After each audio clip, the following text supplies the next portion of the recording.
warahmatullahi wabarakatuh.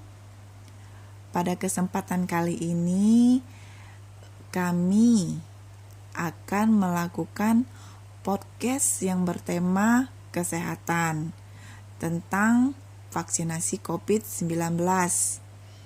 Sebelum memulai acara ini, kita perkenalan terlebih dahulu ya. Di sini saya selaku moderator. Nama saya Dewi Marta dan narasumber kita ada 4 orang, yaitu narasumber 1 Mary Kastini, narasumber kedua Temo Herawati, narasumber ketiga Risliana, kemudian narasumber terakhir kita Nita Rukmana. Pandemi COVID-19 sudah melanda Indonesia hampir kurang lebih 2 tahun ini. Banyak hal-hal yang harus kita lakukan, termasuk cara protokol kesehatan yang benar serta vaksinasi. Program vaksinasi COVID-19 di Indonesia sudah berjalan kurang lebih 1 tahun. Berbagai merek telah digunakan, seperti Sinovac, Moderna, AstraZeneca, Pfizer, dan lain-lain. Meski demikian, masyarakat masih ada yang bingung dengan vaksinasi COVID-19 ini, sehingga target pencapaian vaksinasi belum 100% untuk seluruh rakyat Indonesia. Kebingungan mereka berkaitan dengan keamanan vaksin hingga efektivitasnya jika telah disuntikan cukup lama. Oleh karena itu, pada podcast hari ini kami akan menyampaikan beberapa informasi terkait vaksinasi COVID agar masyarakat bisa lebih mendapatkan wawasan dan tanpa ragu lagi untuk vaksinasi dengan tujuan demi keselamatan kita bersama. Oke, kita mulai dari pengertian vaksin dulu nih. Apa itu vaksin? Supaya masyarakat yang belum tahu bisa tahu nih, apa sih vaksin itu? Baiklah, di sini saya akan coba menjelaskan apa itu vaksin. Vaksin adalah produk biologi yang berisi antigen berupa mikroorganisme atau zat yang dihasilkannya yang telah diolah sedemikian rupa sehingga aman apabila kita berikan kepada masyarakat atau seseorang dan menimbulkan kekebalan spesifik secara aktif terhadap penyakit tertentu. Jenis vaksin COVID-19 apa saja yang saat ini digunakan di Indonesia? Baiklah Ibu, saat ini di Indonesia diketahui menggunakan 10 jenis vaksin COVID-19. Di antaranya Sinovac, vaksin COVID-19 Bio Farma, AstraZeneca, Sinopharm, Moderna, Pfizer, Sputnik V, Janssen, Canvendesia, dan Zepivaxi. Semua vaksin ini sudah melalui pengkajian secara intensif oleh Balai POM bersama tim Komite Nasional Penilai Khusus Vaksin COVID-19. Apakah vaksin COVID-19 dipastikan aman? Vaksin yang diproduksi massal sudah melewati proses yang panjang dan harus memenuhi syarat utama, yakni aman, ampuh, dan stabil, dan efisien. Keamanan vaksin dipastikan melalui beberapa tahapan uji klinis yang benar dan menjunjung tinggi kaidah ilmu pengetahuan. Pemerintah menyediakan vaksin COVID-19 yang terbukti aman dan lolos uji klinis, serta sudah mendapat izin dari Balai POM. Apa sih manfaat vaksin COVID-19? Vaksin COVID-19 bermanfaat untuk memberikan perlindungan agar tidak tertular atau sakit berat COVID-19 dengan cara menimbulkan atau menstimulasi kekebalan spesifik dalam tubuh dengan pemberian vaksin.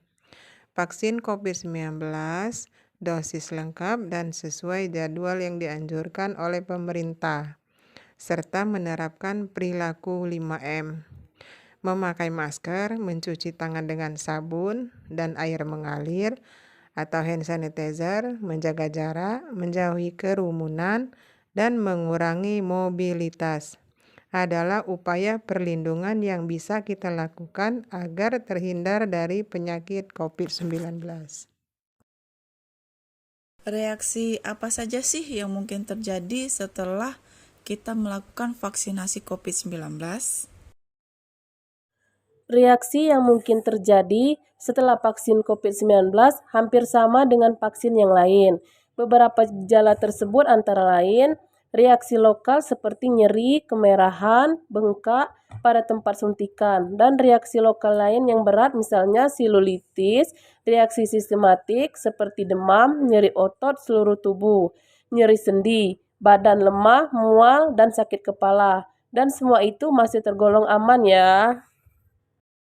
Apa yang harus dilakukan jika mengalami reaksi atau gejala keluhan setelah vaksinasi? Apabila mengalami reaksi atau gejala atau keluhan setelah vaksinasi, dimohon untuk tetap tenang. Segera lapor kepada petugas kesehatan yang ada di fasilitas pelayanan kesehatan yang memberikan layanan vaksinasi atau ke puskesmas terdekat. Ikuti petunjuk yang telah diberikan oleh petugas.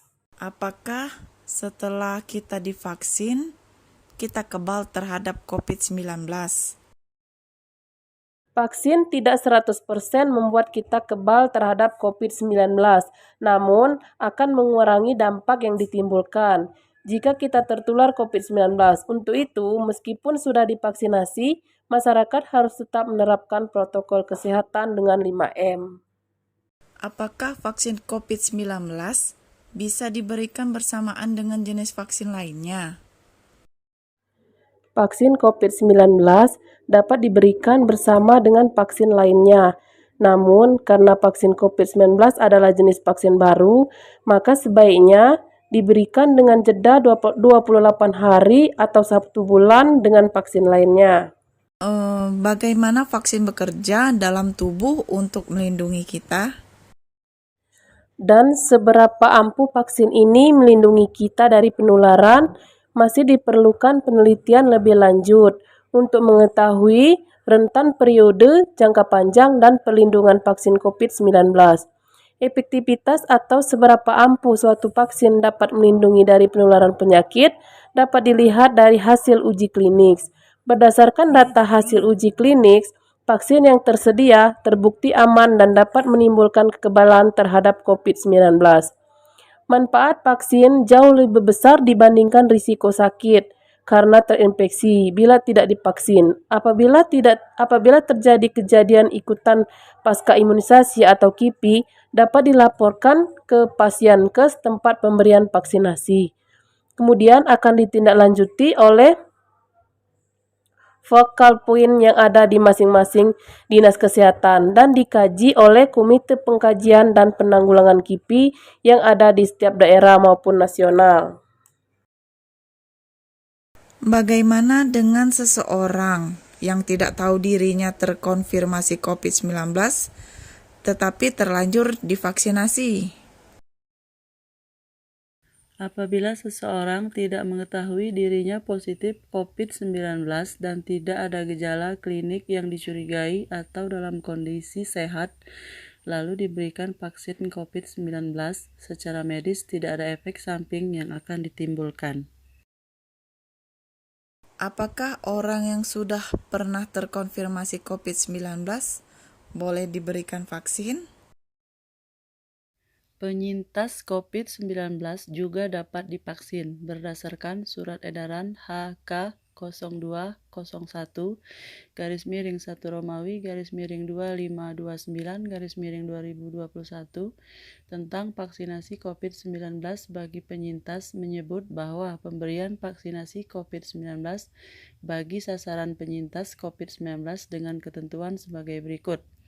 Penyintas dengan derajat keparahan penyakit ringan sampai sedang, vaksinasi diberikan dengan jarak waktu minimal 1 bulan setelah dinyatakan sembuh. Penyakit dengan derajat keparahan penyakit yang berat diberikan dengan jarak minimal 3 bulan setelah dinyatakan sembuh.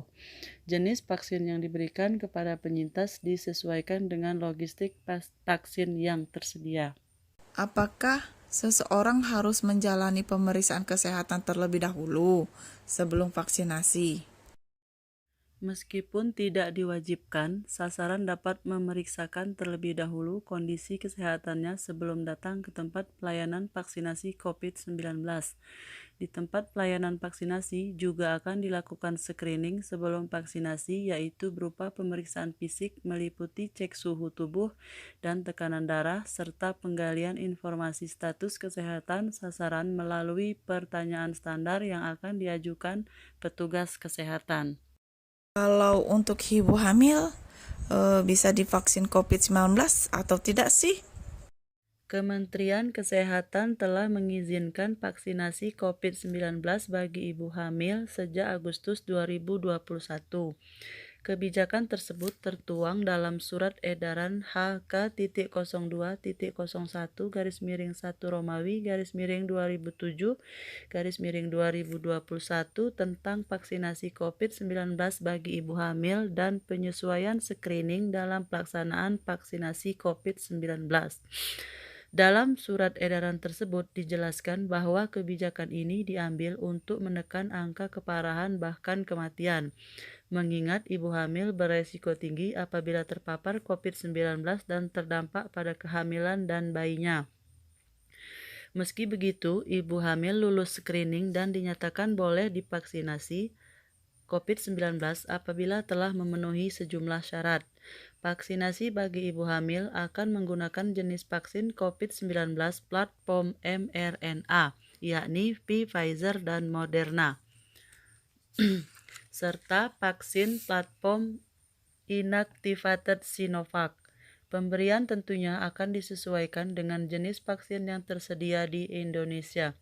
Pemberian vaksinasi dosis pertama dilakukan pada trimester kedua kehamilan dan pemberian dosis kedua disesuaikan dengan interval jenis vaksin yang digunakan. Kita kan mau vaksin COVID-19. Nah, jika vaksinasi pertama kita menggunakan jenis A, kemudian yang dosis kedua kita menggunakan jenis B, apakah boleh dua vaksin ini berbeda jenisnya? Prosesnya seperti ini.